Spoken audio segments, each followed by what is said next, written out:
السلام عليكم ورحمة الله وبركاته. كيف حالكم؟ إن شاء الله طيبين. معي لكم قصة بسيطة وإن شاء الله تنال إعجابكم. رواها لنا الأستاذ خالد الأستاذ عبد الله عبد العزيز المخيلد. هذه القصة حصلت في منطقة في السعودية اسمها حائل عام 1405، يعني قبل 40 سنة تقريبا.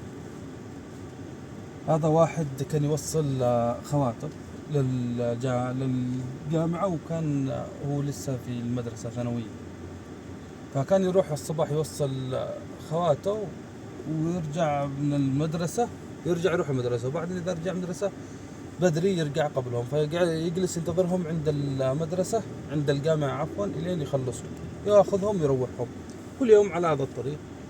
فإلين أجا يوم قال يعني كنا نفطر فطور بسيط المعروف اللي هو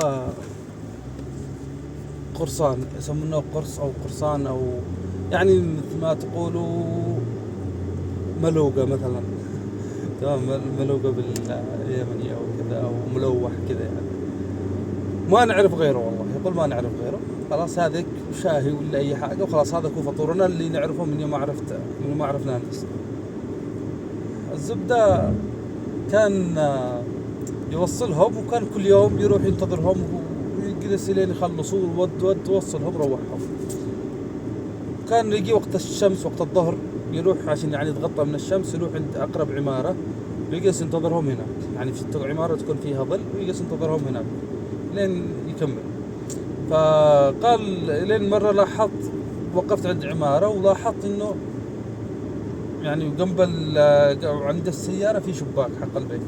قال حسيت دائما الشباك ذا يتحرك، الستائر تتحرك. قال يعني مرة الأولى، مرة الثانية قال جيت وقفت ومشى الحال على هذا النمط. كل ما جيت وقف أشوف الستائر تتحرك وتتقفل والشباك، فقد يمكن أزعجتهم. إلين يوم طلعوا لي اثنين أطفال وقابوا لي اسمها ولد وبنت، واحد اسمه أحمد والبنت اسمها صفية. فطلعوا ووصلوا لعندي أطفال صغار وقابوا لي خبزة منفوخة ما أدري إيش فيه. قال يوم فتحت الخبز، قال والله أول مرة أشوف في حياتي هذه الخبزة يعني منفوخة إيش هي ما أدري. قال أفتحها إلا داخلها ملغمس يعني من جميع، قال ما أدري إيش اللي داخلها أصلا، يعني في حاجات كذا قال وأنا أشم الريحة، والريحة طيبة يعني ريحة حلوة ما شاء الله، ريحة أكل حلو. قال والله هذا أكل عمري قال ما قد شفته في حياتي. فأكلت، قال خلينا أذوق أطعم. أكلت، قال إلا والله العظيم عجبتنا، يعني عمري فعلا ما ذقته في حياتي، أكل عمري ما ذقته في حياتي. قال أكلت وجلست ألعب معهم كذا شوية، وكان عنده سيارة كراسيدا وجلس ينزل الشبابيك يتبرد وكذا. قال كنت ألعب مع الأطفال، فخلصوا شاف خواته وطلعوا من الجامعة، وقع وقت الجامعة وخرج ياخذهم، يعني شاف خواته كذا في المراية واقيت، راح أخذهم مشى. والعيال الصغر الأطفال روحوا البيت. فروح البيت ذيك اليوم إلا وقع وقت الغداء، والأم تقدم الغداء يعني للولد وخواته. فقال لهم والله شكرا لي ما استشفت شبعان. قالت والله أخوكم هذا اليوم مدري إيش فيه من بلاء، مدري إيش فيه يعني. اليوم الثاني قال رجعت أتعمد أروح عند المكان نفسه. اليوم الثاني قال يعني منتظر يجيبوا لي ذيك الفطيرة الحلوة، خلاص تعودت عليه. اليوم الثاني، اليوم الثالث، قال يومين ذا وطلعوا لي فطيرة وجلسنا نلعب إحنا وهم. يدخلوا قال إلا والله هم طلعت عائلة مصرية حرمة وعندها 2 أطفال، زوجهم ما هو موجود. فكانت تطلع لي عيالها يعني تجيب لي أكل. قال أكل عمري ما قد ذقته في حياتي. قال وتمر سنين، وصلت خواتي كملوا الجامعة وأنا كملت الثانوية. قال مرت 20 سنة. قال وربي فتح علي يعني، دخلت وتوظفت والحمد لله وأموري تمام، معه شركة ومؤسسة فتح له مؤسسة. قال ربي فتح علي يعني من واسع فضل. يقول الحمد لله أموري المادية تحسنت وبقت طيبة يا ربي لك الحمد، أموال تروح أموال تجي. قال إلين مرة بالمؤسسة تبعي جيت يعني أطلب عمال للعمل معي في المؤسسة، فطلعت فيز، والفيز كانت من مصر، فحجزت طيران ورحت على مصر. وصلت مصر رايح على الفندق، إلا والله شوف عربية تبيع نفس السندوتش اللي أجاني والخبز اللي أجتني ذيك الأيام. فقد خليني أروح أعيش فيها، إلا والله سندوتشات تبيعوا فيها طعمية ودقاق وحاجات يعني. أخذ لو أكل والحمد لله، بس خلاص يعني صار يعني الزمن تغير، بس قال زمن ما كنا نعرف هذه الأكلات. يا ربي لك الحمد على النعمة، يا ربي لك الحمد على النعمة، بس يقول زمن ما كنت أعرف هذه الأكلات. فقال أول ما شفته ذكرت طعم الوفاء. من هنا بدأت مسمى القصة. قال ذكرت طعم الوفاء، والجيد والأصيل ما ينسي المواقف، وما ينسي يعني شخص قدم له موقف أو قدم له طيب أو يعني أيا كان.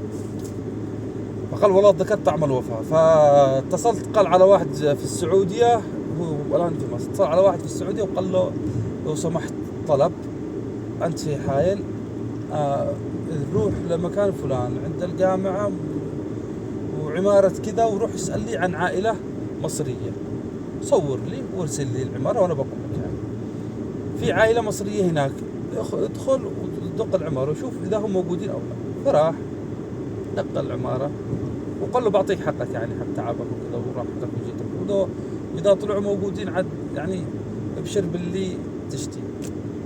قال له ما في مشكلة. راح ودق الباب، والله ما لقاش يعني ما تقابوا معه. فسأل على أصحاب العمارة، من صاحب المكتب أو صاحب العمارة، دلوا المكتب، قالوا والله أو أصحاب الحلال أصحاب البيت، قالوا والله في واحد هو الوحيد اللي قديم عندنا، سوداني وساكن عندنا في العمارة، هو الوحيد اللي مين هو يعني بنينا العمارة موجود، شوفوا ممكن يعرف قصة المصري ده. فراح دق على السوداني، إلا والله لقى واحد سوداني شيبة يعني رجل يعني كبير في العمر شايب. قال له في كان هنا عندكم واحد مستأجر مصري وكذا، وقال له ايه والله هذا من تقريبا من 10 سنوات قد مشى من البلد. قال له حلو، تعرف وين مشى؟ قال له لا والله بس اعرف يعني المنطقة اللي راح عليه، من مجاورته يعني من الجيرة. قال اعرف المنطقة واعرف اسمه الكامل، اذا تشتيهم يعني اسأل عليهم هناك. قال له ما عندي مشكلة، جيب لي الاسم الكامل والمنطقة. أخذه وأرسل لصاحبه اللي في مصر، هذا اللي جالس يدور، أرسل لصاحبه اللي في مصر اللي هو صاحب القصة.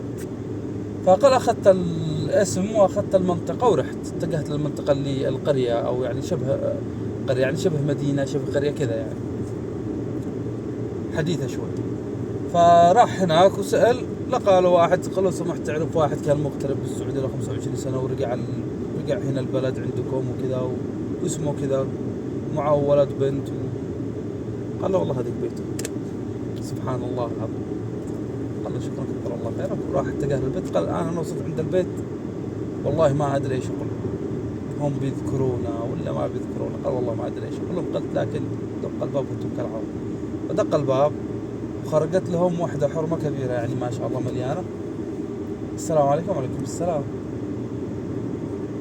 قال لها انت هذا بيت فلان؟ قال لها نعم هذا بيت فلان بيت صدق. فقال لها ام محمد او احمد وصفية؟ قالت نعم هذه البيت وصلت. من انت؟ انا والله ما ادري تذكرين ولا لا، لكن يعني ان شاء الله انك تذكري يعني او تعرفينا. تعرفي كان زمان انت رحت السعودية وكنت في السعودية؟ قالت نعم. قالت طيب تذكري كان في واحد معه سيارة وكان يجلس يوقف جنب الشباك حق البيت وكانوا العيال يطلعوا له؟ قالت هو أنت؟ قال نعم والله هو أنا، عينك ما تشوف غيره، هو أنا. قال لا والله. قالت والله أنا خايف منك، أنا كنت يعني خايفة منك صراحة. قال لا ليش؟ قالت يعني كنت أشوفك دائما توقف عند البيت. قلت هذا إيش يشتي مننا يعني؟ قالت لين شفتك يوم ومعك خواتك، رحت أخذت خواتك ومروح في الطريق معك خواتك، يعني مر من جنب المكان جنب العمارة. فاطمنت يعني، عرفت انك تجلس تنتظر خواتك او يعني حريمك واهلك وتروح. فاطمنت. بعدين بعدها المره الثانيه يعني خليتهم يطلعوا لعندي. قال ايوه كنت خليهم يطلعوا لعندي وكانوا يجيبوا لي سندوتش. وهذا السندوتش انا والله الى يومك هذه ما نسيته، ما نسيت طعم السندوتش الى الان في فمي. واشكركم وشكرا لكم. فاستقبلته ودخلته البيت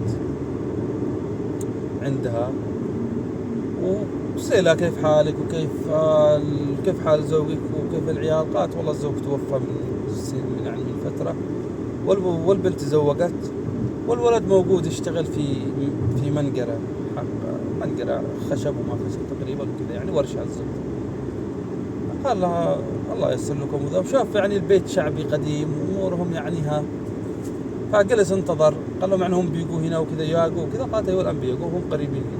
فاتصلت الولد واتصلت البنت واقوا البيت وتعرفوا عليه وجلسوا ذكرهم ذكريات زمان وايام زمان والذكريات الحلوه وايام السياره وكذا. وتذكروا وضحكوا وجلسوا واستانسوا. شاف يعني وضعهم المادي متعب. قال وانا يعني الحمد لله بفضل الله ربي اغنانا وعندي مال يا ربي لك الحمد. قال فشفت وضعهم، فجلست ابحث بالحي يعني جنبهم على بيت او كذا. فلقيت قال عماره لسه عادة تبنى جديد. فقال اشترى العماره وشطبها وخلصها وجابها للولد، جاب شقه للولد وشقه للبنت وشقه للام. باقة العمارة أجر الشقق. قال له خلاص أنت امسك العمارة وأجر لي الشقق، وكون استلم يعني مبالغها لعندك وبعدين يعني نتحاسب ما عندك مشكلة. وصرف للأم راتب شهري. قال لها وهذا راتب شهري يصرف لك كل شهر إن شاء الله، يعني يوصل لك كل شهر من إيجارات هذه البيت.